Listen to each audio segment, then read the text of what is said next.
thank you po Lord. Salamat dahil maraming order ngayon. No? Kaya hataw tayo ngayong gabi. Para na rin ako nag-exercise nito guys. Nagpapawisan tayo.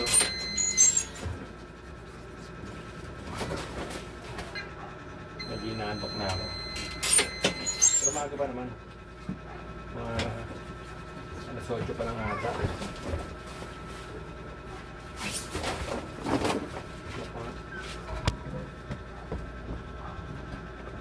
Oo, mga 8 pa lang.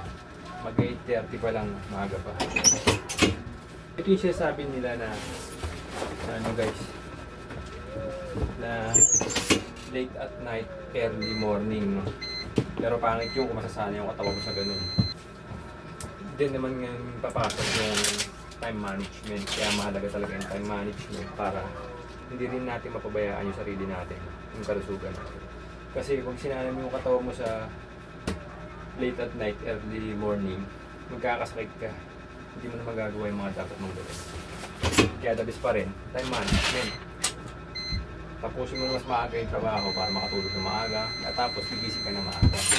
Pero kung kaya nyo naman na trabahuin kinabukasan na lang para hindi kayo mapwersa na mapuyat. No? Hindi talaga maganda sa katawan at sa kalusugan yung ano. Yung sinasabi ng mga iba na late at night, early morning. Okay lang yun kung minsan lang. Okay, once na masana yung katawan nyo, magkakaroon kayo ng insomnia tapos siyempre magkakasakit tayo pag lagi ganun, late at night, early morning. Tapos kung pinakain mo pa, mga unhealthy food. Diba? Kaya ngayon, double time tayo para makapagpahinga pa tayo at makatulog ng maaga.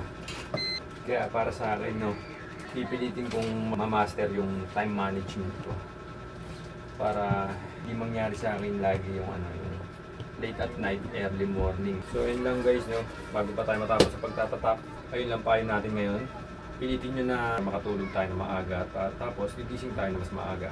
Kung kinakailangan talagang pagpuyatan, paminsan-minsan lang, huwag yung tuloy-tuloy kasi para maiwasan na masana yung katawan nyo, mawala yung tulog sa katawan, yung antok sa katawan nyo.